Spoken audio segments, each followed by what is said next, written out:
મારી ખુદની ભાભી જામનગરની છે અને ઈ ગઈ છે ઠેબા હારે. હવે ઈ વિભા ઠેબા જ રહે છે. લ્યો ઠેબા જ રહે. એના પપ્પા એમ જ કીધું કે મારી દીકરીને ગામડે જ દેવી. બધી 3 બહેનો છે, ત્રણેય ગામડે જ દીધી. ગામડામાં જો ગ્રુપ બનાવી લે બાયુ લેડીઝ, ગ્રુપ બનાવી લે તો એક મશીન બધા વસાવી લે. તો એક મશીન વસાવ્યું હોય તો મેં હાલો મસાલા દરવાનું વસાવ્યું બરાબર. તો બીજી બાઈને આવી રીતના માંડવી ફોલવાનું વસાવી લેવાય. એક મશીન બધા વસાવી લે. ઈ નક્કી કરી લે પેલા કે આપણે કેટલી વસ્તુને કરવું એમ. તો જગ્યા પુષ્કળ હોય ને, ગામડાવાળાને ક્યાં ઉપાધિ જ હોય. વીઘા ફળિયા એમણાં પડ્યા હોય ને. એ તો હોય જ. તો એમાં બિઝનેસ કરી શકે. 10 બૈરાઓ ભેગ્યું થઈ અને સરકારની અંદરમાં 10 લાખથી લઈને 35 લાખ લગીની ઘણી બધી લોન ને સબસિડીઓ આપે છે. પૈસા હોય તોય ભલે અને ન હોય તોય ભલે. એની અંદરમાં બિઝનેસ લેડીઝો સ્પેશિયલ કરી શકે. ઘણા ખેડૂત આપણે સૌરાષ્ટ્રમાં હળદર પણ વાવે છે. તો હળદર 100-125 રૂપિયામાં લગભગ યાર્ડમાં વેચી આવે. તો એ જ હળદર દરીને વેચે તો 250-300 રૂપિયા મળે. 300-350 હળદરનો ભાવ. 350 ભણતરની કાંઈ જરૂર નથી. 10-5 ભણેલા હોય તો એટલો અનુભવ તો આપણામાં હોય ને, તો એટલો અનુભવ એ થયો આપણે આટલો આ ધંધો તો કરી શકી ને. ઘરનો તો બિઝનેસ, આટલો નાનો બિઝનેસ તો હંધાઈ કરી શકે ને. મિત્ર, હું આજે જામનગરમાં આવેલો છું. જામનગરમાં મારી સાથે છે નીતાબેન, સ્પેશિયલ ખેડૂત અને ખેડૂત પ્રેમી, અને ગામડામાંથી રહીને સિટીમાં રહેવા આવ્યા છે, પણ છતાંય એને ગામડાનું બહુ વસ્તુ ગમે છે અને ગામડાના પ્રેમી જ છે. તો આપણે એને જ મળીએ અને વાત કરી. નીતાબેન, આજે હું સ્પેશિયલ તમને મળવા આવ્યો છું. આપણે ખેડૂત હોય એને ખેતીવાડીની અંદરમાં જે કંઈ રો મટીરિયલ થાય અને એના વધારે ભાવ નથી મળતા, એનું કારણ શું? એ લોકો સીધા માર્કેટમાં નાખે છે. માર્કેટમાં નાખે એટલે માર્કેટમાં વેપારી શું કરે કે એના ફાયદામાં જ માલ ખરીદી લે. તમે જો એ જ વસ્તુનો ઘરે યુઝ કરી, ગમે એ છે મરચું, હાલો તમે મરચું કયો છો તો મરચુંને ઘરે દર આવીને તમે કિલ્લાના હિસાબે વેચો પેકિંગ કરીને, તો તમને ભાવ વધારે મળે ને.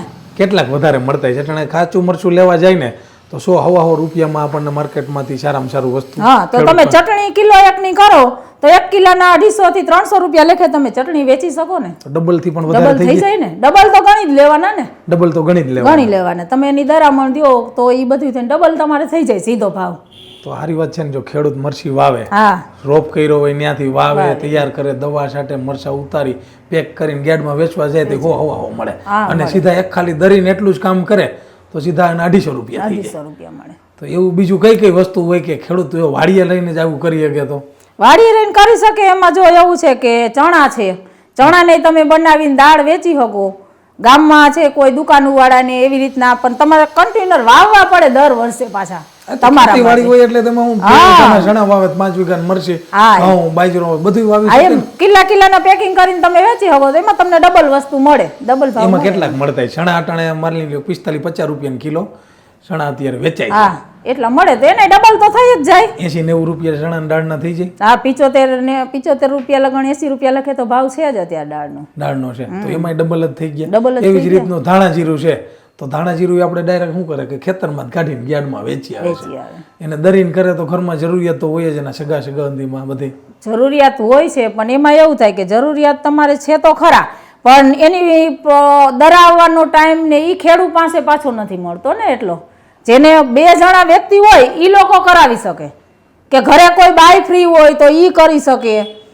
ખેડૂને તો બિચારાને રાતે પાણી વારવા જવું, દિવસનું હવે એને લઈને ચોખ્ખું કરી અને એને બધી એની પ્રોસેસ કરાવી. તમે જો બિઝનેસની અંદરમાં સારો બિઝનેસ કરો છો અને અમારા ભાઈને હેલ્પ પણ કરો છો, બરાબર, તો ગામડામાં રહેતી લેડીઝ હોય એ ઘરકામ તો કરતી જ હોય, એની સાથે એ પણ આવો કરે તો આરામથી 4-5 મશીન લે અને બિઝનેસ કરે. ઇન્કમ ઘરે મશીન નાના વસાવી લે એટલે એ તો થઈ જ જવાનું છે ને. એને તો વાડીએ રાખે. હા, ગમે એને તો જગ્યા પુષ્કળ હોય ને. ગામડાવાળાને ક્યાં ઉપાધિ જ હોય. વીઘાના ફળિયા એમણાં પડ્યા હોય ને. એ તો હોય જ.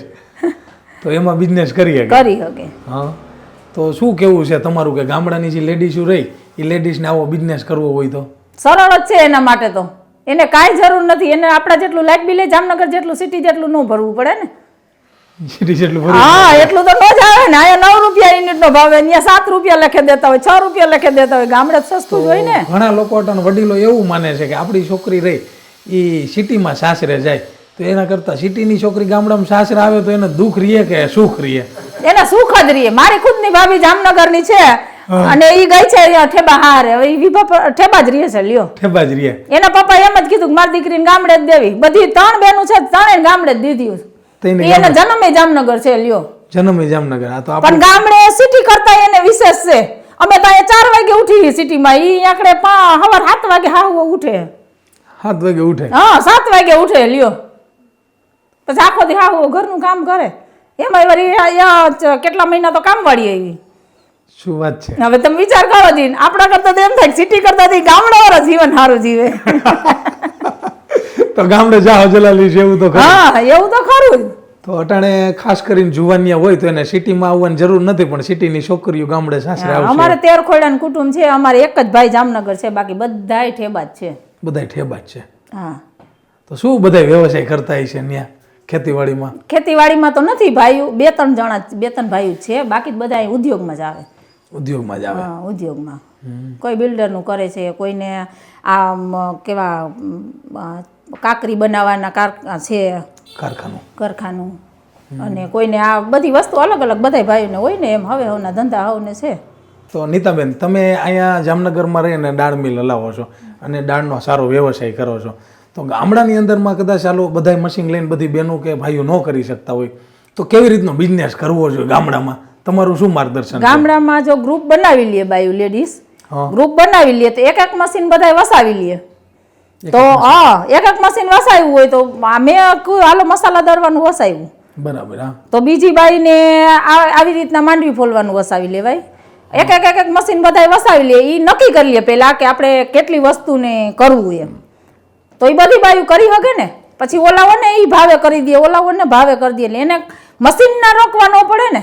એટલે એક જાજુ રોકાણ નો થાય અને બધું બિઝનેસ થઈ જાય. એક ગામની અંદરમાં 4-5 બાઈઓ જો આવી એક્ટિવ થાય, એક દાળ મિલ લગાવે, એક મસાલા મશીન લગાવે, એક ઘઉંનો લોટ દરવાનું મશીન લગાડે, એક માંડવી ફોલવાનું, તો આખા ગામની ઇન્કમ વધવાનું ચાલુ થઈ જાય. એવું થાય ખરું? થઈ જાય. અને આખા ગામની ઇન્કમની અંદરમાં ફાયદો પણ થાય. તેલ કાઢવાનું મશીન લગાડે તો તેલ પણ શુદ્ધ દઈ શકે. અને મારા અંદાજ પ્રમાણે લગભગ આજ તમે કેમ કહો છો કે મારું ગામ ઠેબા, તો તમે જામનગરમાં રહ્યો છો, તો ઘણા એના સગા સંબંધી ફઈ બેન મામા માસી કોઈને કોઈ સગા સંબંધી ગામડામાં રહેતા જ હોય, તો એ પણ જો ખેડૂત હોય ને એ ક્યારેય ભેળસેળ ન કરે. એટલે એની પાસે વસ્તુ જે મળે એ શુદ્ધ મળે. હા, તો શુદ્ધ લઈને જ વેચવાનું રહે. તો એ એવો જ બિઝનેસ કરી શકે ને, એવું કંઈક બ્રાન્ડથી કરી શકે તો બધા સગા સંબંધી એની પાસે લે તો સારા એવા પૈસા મળે જ ને. શું કામ ન મળે? સારું દેતા હોય એના તો એના આગળથી લેવાના જ છે ને બધાય. મારા ભાઈને ખુદને ઘાણો છે ઠેબા. હા, તેલનો ઘાણો જ છે. એટલે ઈ આ ઘાણેથી 10 વર્ષથી તેલ એને ધોમ તેલ આલે છે લ્યો. આખું 12 મહિનાનું તેલ અહીંયાથી બધા ડબ્બા ભરી આવે છે. ગ્રીન માર્કેટ વાળા હોતે લઈ જાય છે. માર્કેટ વાળા હોત લઈ જાય. તો સગા સંબંધિત બધા જાતા જ, એટલે બધા જાતા જ હોય, બધા જવાનું જ હોય, અહીંયા જ લે છે બધા. તો ગાઈટનું હારું ને કે જે ગામની મગફળી 3 ઘાણા છે અમારા ગામમાં તો લ્યો. 3 ઘાણા બધાયને હાલે છે. હા, બધાયને હાલે છે. 3 સારું કહેવાય ને. હા, આ ભાઈ બેઠા એના ભાઈબંધને જ છે. અચ્છા, એવું એક તો એનું જ છે સાયોના. એના ભાઈ જ થાય ઓમ, અને એના ભાઈબંધ થાય ને ભાઈ થાય બધા. સારું સારું. એ વિભાપરના જ છે, એટલે અમે બધા વિભાપરના છે એટલે ખબર હોય. તો તમારું કેવું એવું છે કે બાયું બધી જો કે સરકારની પણ સારી એવી સ્કીમ છે સખી મંડળની બૈરાઓ, કે સખી મંડળની 10 બૈરાઓ હોય અને અલગ અલગ બિઝનેસ કરી શકે. એટલે તમને સમજાવું કે આજે કેમ તમે એક બેન છો, તમે આ સોસાયટીની અંદરમાં જો બિઝનેસ કરવું હોય ને ગ્રુપથી, તો સિટીમાં કરે ગામડામાં કરે, 10 બૈરાઓ ભેગ્યું થઈ અને સરકાર એની અંદરમાં 10 લાખથી લઈને 35 લાખ લગીની ઘણી બધી લોન ને સબસિડીઓ આપે છે. પૈસા હોય તોય ભલે અને ન હોય તોય ભલે. એની અંદરમાં બિઝનેસ લેડીઝો સ્પેશિયલ કરીએ કે સખી મંડળનું ગ્રુપ. એક બેને દાળ મિલ લગાડ્યું, એક બેને મસાલા મશીન લગાડ્યું, એકે ઘઉં દરવાનું મશીન લગાડ્યું. એમાં 35 પ્રકારના લોટ થાય. હા, એવી રીતનું મગફળી ફોલવાનું, કોઈ બેનને તેલ કાઢવાનું. તો આવી રીતનું ગ્રુપથી જો ગામડામાં બિઝનેસ કરે ને તો આખા ગામના મરચાઈ દાખલા તરીકે મરચું એને વેચવું નથી, પણ ગામમાં દરી દે ને તો 15-20 રૂપિયા લેખે દરાઈ જાય ને તો 250-300 રૂપિયાનો કિલો વેચાય. એવી જ રીતને તમે દાળની વાત કરી કે દાળ છે તો 40-45 રૂપિયાનો કિલો ચણાની દાળ આપણે વેચતા હોય, ઓલા ચણા આવતા હોય, તૈયાર દાળ વેચી એટલે કેટલામાં જાય? એ સીધી 80 રૂપિયામાં 85માં જાય સીધી. 80-85 રૂપિયા, એટલે એમાં પણ પૈસા ડબલ મળ્યા છે. એવી જ રીતની ઘણા ખેડૂત આપણે સૌરાષ્ટ્રમાં હળદર પણ વાવે છે, તો હળદર 100-125 રૂપિયામાં લગભગ યાર્ડમાં વેચી આવે. તો એ જ હળદર દરીને વેચે તો 250-300 રૂપિયા મળે. 300-350 હળદરનો ભાવ. 350 ડબલ થી નહીં વધારે થયા વધારે થઈ જાય 350 એટલે નક્કી એ થયું કે ખેડૂત જે કાંઈ મટીરિયલ વાવે છે તે છેલ્લે વેચવાના વારો આવે છે ને ત્યારે એ ભાવ નક્કી નથી કરી શકતા. પણ હવે તમારી વાત ઉપરથી એવું લાગે છે કે ખેડૂત જે મટીરિયલ વાવે છે ને એના ભાવ એ જ નક્કી કરી શકે વેચવા માટે કે કેવી ક્વોલિટી છે એના ઉપરથી ભાવ નક્કી થાય. અને એ બેનો જ તમારું કેવું શું છે કે આ વ્યવસાય કોણ કોણ કરી શકે? કોઈ ભણતરની જરૂર છે એવું લાગે છે તમને? ભણતરની કાંઈ જરૂર નથી. 10-5 ભણેલા હોય તો એટલો અનુભવ તો આપણામાં હોય ને, તો એટલો અનુભવ એ થયો આપણે આટલો આ ધંધો તો કરી શકીએ ને, ઘરનો તો બિઝનેસ. આટલો નાનો બિઝનેસ તો હંધાય કરી શકે ને, લેડીઝ તો કરી જ શકે. બધાને તમારી જેવી હિંમત હોવી જોઈએ ને, એટલે તમારી પાસે હિંમત લેવી પડે એમ છે. કારણ કે તમારી હિંમત કંઈક અલગ જ છે. એવી રીતની બધી લેડીઝને આવી હિંમત આવે એવું કંઈક કયો શું? નહીં, તમે ધારો તો કરી શકો એમ. આપણે ધારી તો આપણે કરી જ શકીએ ને. આપણે ધારી તો શું ન કરી હા, શું તો ઘણા લોકો એવું પણ છે કે ગામડાની અંદરમાં ઘણી બધી સિટીમાં પહેલા રહેવા ગયા હોય અને સારી જોબ હોય અને રિટાયરમેન્ટ થઈ ગયા હોય, પછી એનું રિટાયરમેન્ટની નિવૃત્તિ સમયે ગામડામાં આવતા હોય, તો એ ઉંમરવાળા વ્યક્તિ કરી શકે કે ન કરી શકે? કરી જ શકે ને. એના જોગો એ બિઝનેસ કરી શકે, એના જોગો એ પણ કરી શકે. કરી જ શકે ને. એટલે ટૂંકમાં જુવાનિયા હોય કે લેડીઝ હોય કે જેન્ટ્સ હોય, બહાર જોબ કરવા જવું ન પડે, ગામડામાંથી રહીને સિટીમાં રહેવા ન જવું, ત્યાં ભાડાનું બધું મોંઘવારી છે, સિટીમાં પણ ભાર વધી ગયો છે, તો ગામડામાં સારો એવો બિઝનેસ કરી શકે. અને જો ગામડાની અંદરમાં બિઝનેસ કરે, સિટીની છોકરી ગામડે સાસરે આવે જ ને, પાકું. તમે હમણાં ઉદાહરણ દીધું કે તમારા ભાભી સિટીના છે. હા, એ સિટીને જ છે. લ્યો, એને ફાવે છે ગામડામાં? ચોક્કસ, એને તો ગામડે જ ફાવે. એમ કે અમારે જામનગર આવતી, એમ મારા પપ્પા એમ કહે કે તમારે જવું હોય જામનગર વહી જાવ, તો એમ કે અમારે નથી જવું, તમે આવો તો જાવ, નકર નથી જવું. તો જવું, તમને લઈને જ જાવું, નકર નથી જવું. તો મારા બાપુજી એમ જ કહે કે મારે તો જીવ તાલગઢ જામનગર આવું જ નથી. તો એમ કે તો અમે તાલગઢ આયા જ છે, અમારે ક્યાંય નથી તમને મૂકીને જવું. શું વાત છે, વાહ. હા, આ હતા નીતાબેન. ગામડાની અંદર રહી અને જો તમારે બિઝનેસ કરવો હોય ને તો ગામડે જ રહીજો, કારણ કે સિટીની છોકરી તમારે ત્યાં સાસરે આવશે છોકરાને પૈણાવા, એટલે તમે ચિંતા કરતા નહીં. નીતાબેને એક ઉદાહરણ પણ આપેલું છે કે એના ભાભી જામનગર રહેતા અને જન્માતા જામનગરમાં, અને ગામડે એને ઠાબા સસરે આવ્યા છે.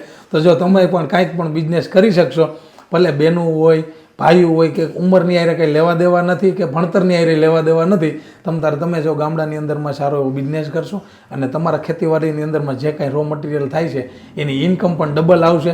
એનું પણ ઉદાહરણ નીતાબેને સરસ મજાનું આપ્યું છે કે કેવી રીતની ઇન્કમ વધારે થાય. અને જો તમારે આવી જ રીતની ડબલ ઇન્કમ કરવી હોય તો જરૂર અમારી આટોમાઇઝ કંપનીનો કોન્ટેક્ટ કરજો. અમે બનાવી છીએ ફ્રૂટ પ્રોસેસિંગ મશીનરી, કે દાળ બનાવવાના દાળ મિલ, મસાલા બનાવવાના મસાલા મિલ છે. આવી જ રીતના તમારે કાંઈ પણ બિઝનેસ કરવો હોય તો જરૂર અમારો કોન્ટેક્ટ કરજો.